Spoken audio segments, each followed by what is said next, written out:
Hello viewers, so we're in Barnsley today, or near Barnsley. This is the A628. Back in 1994, Wakefield District Council put tenders out to have half of the Brierley tunnel filled in with solid concrete to build this roundabout, and that road just over there behind me, the A628. Now we're going to go this way towards the cutting of the existing part of the Brierley tunnel, which is the west portal. The east portal down that way is now completely filled in, about 300 yards that way. There is a tunnel vent around here. It's either in the roundabout, which I've been told it's in the roundabout, or it's just in the woods there. Dave, Paul and I, we're all going to go down towards the cutting now along a public footpath, get into the cutting, and we're going to check out the Brierley tunnel. So let's go. Dave's just setting up the initial ropes now because that is steeper than it looks on camera. You can hear the water flowing down. That was just a trickle when we was here last time, and that there is the top of the tunnel portal. You can see some of the stones have fallen off. We can see there's been a lot of rain, so the surface water there is quite severe. And then the main cutting is down there. That's where we're heading. Dave's on his way down now, should be over there somewhere. And then Paul's just making his way down this part. I'm now going to set off down there. So we've got Paul coming down now. This is the west portal of the Brierley tunnel. We've got over there. That isn't a waterfall, but it's made itself into one.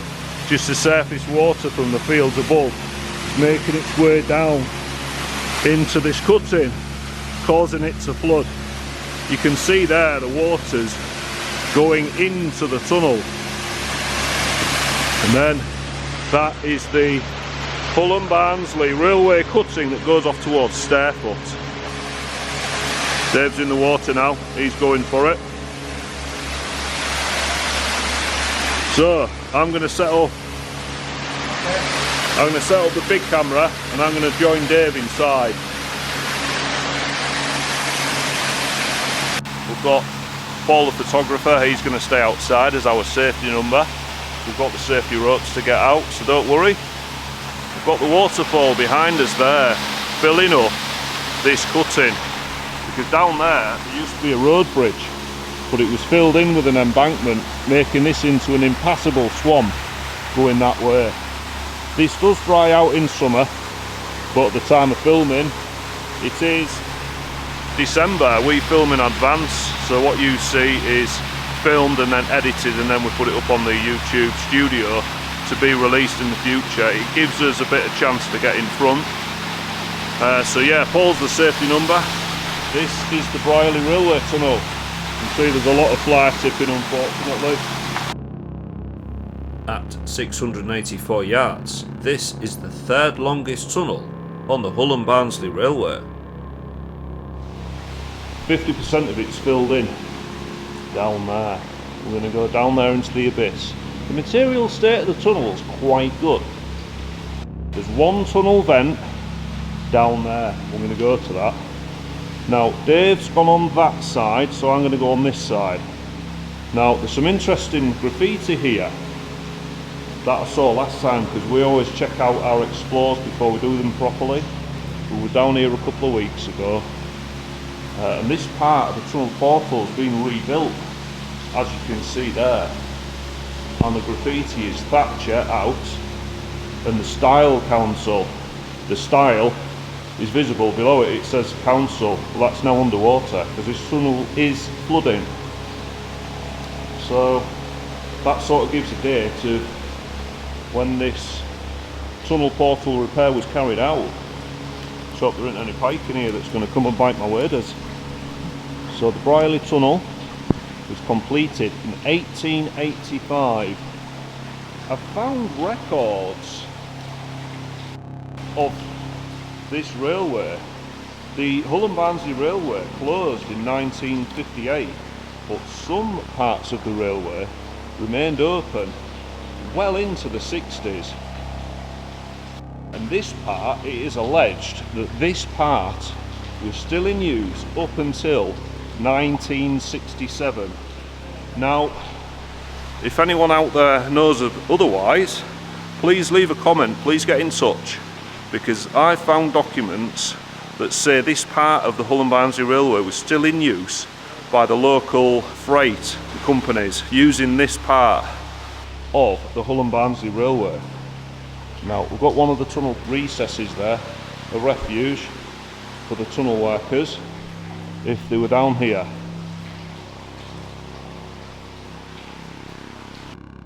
You can see the tunnel walls bowing in a little here, but it should be alright for our visit today. We're up to about thigh height in the water depth now. In fact, it actually feels like it's lowering. The water level's actually lowering as we get into the tunnel. There's some graffiti there in that refuge. And Carla, I believe there was some Carla graffiti in the other tunnel, which is the Barnsdale tunnel. 17th of December 2006. So Carla, if you're watching, I don't know who you love, because I can't make that out. If you know who that is, please leave a comment. Got another survey mark over there, number 6. And we've got 550 yards. So we are now about 70 yards into the tunnel as we pass that. It is worthy of note that in 1994, whilst the Hemsworth bypass was constructed above, the tunnel floor was scraped back, flattened and relaid. Now, oddly, we've got some nails in the tunnel wall here with what looks like wire attached to it. Could this have been something to do with the railway? If you know what this wire was for, please do get in touch, because I'm not sure what that's for. It's too small for signalling. It could be telephone or indication, but if you know, please get in touch. It's a metallic wire that's rotted through, but it's still held in with the stakes that are holding it into the wall. Its diameter is about 2 millimeters diameter, which some imperial folk will be able to translate for me. These railways were built in imperial measurements at the request of my friend Mick Nicholson, and for the people at home. These railway series videos will be mainly in imperial measurements, because that's what these tunnels were built to. So we've got a little recess there, and that's a metal stake. It's got a 1 pence and a 2 pence underneath it. That's probably significant to someone, so I will leave that there. That is still in place. I haven't removed it. So I've got an S or 525 there, so 525 yards. So that's 525 yards to that end of the 624 yard tunnel. So the mathematicians amongst you will reckon that I'm about 100 yards in to the tunnel. I can see Dave up ahead, and I can see a reflection from Dave of the solid concrete that was pumped in to the midpoint of this tunnel in 1994. It was done by a private contractor, paid for by Wakefield District Council, and it was to build I believe it's the Hemsworth bypass above, which is the A628.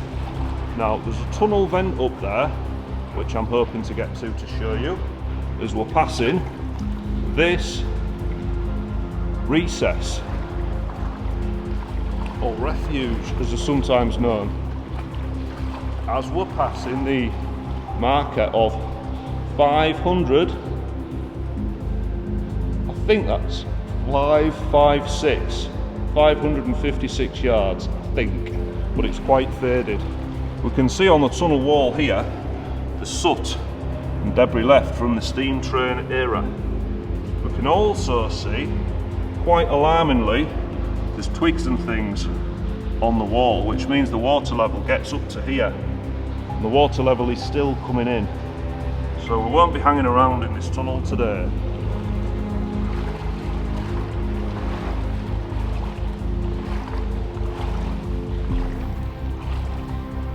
We've got another missing brick there. I've seen that a couple of times. If anybody knows why there's a missing brick at exactly that height, about every 100 yards, please leave a comment.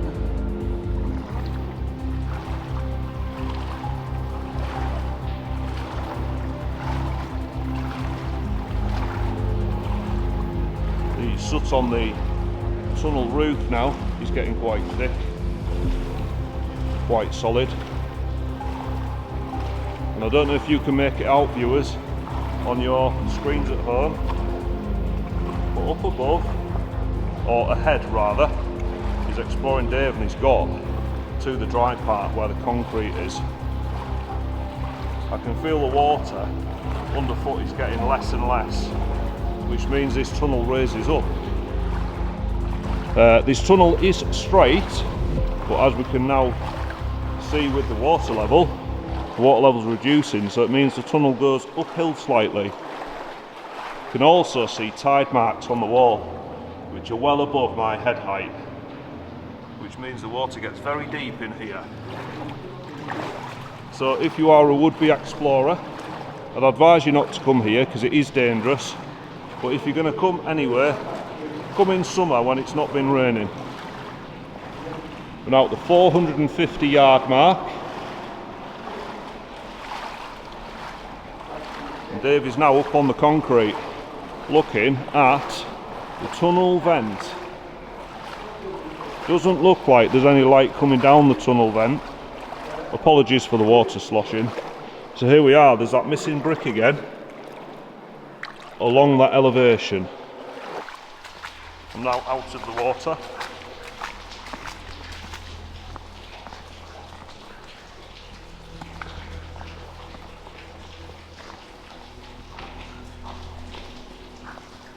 So this is one of the recesses, and you can see the arc along the bottom there, where they've built the brickwork into the local rock in this area, and that is an entire tunnel recess right there.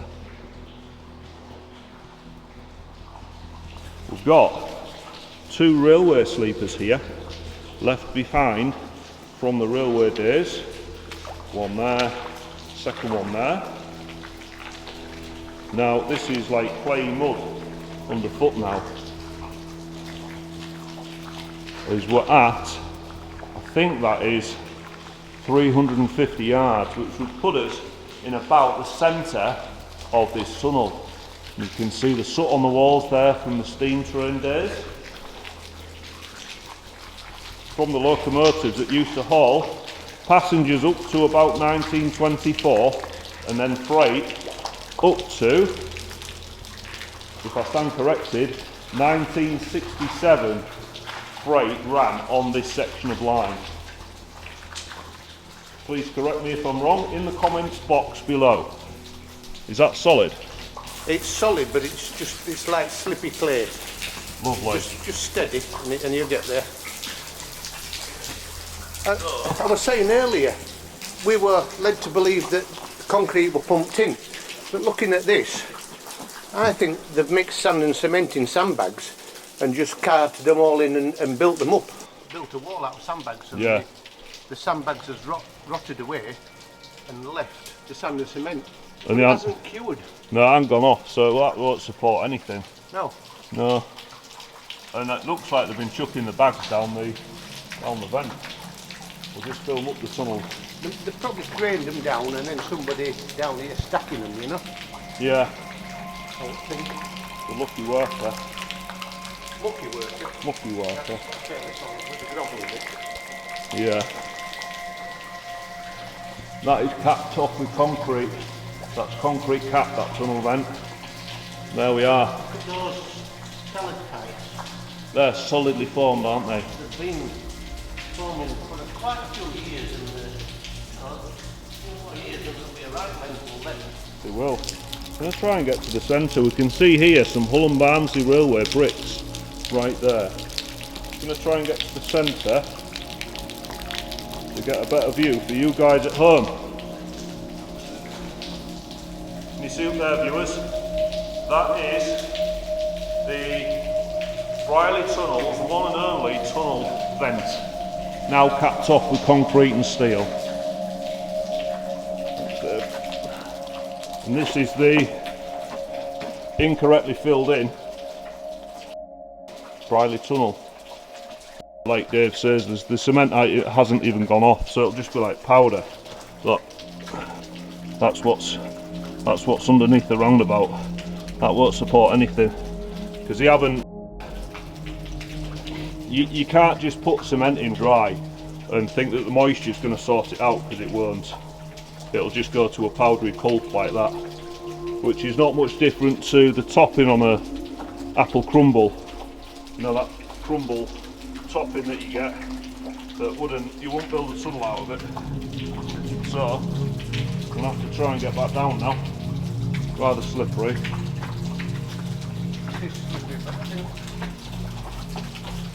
A little bit at a time. This was the Brierley Tunnel, 624 yards long, but there's only 300 yards of it available because it's been filled in.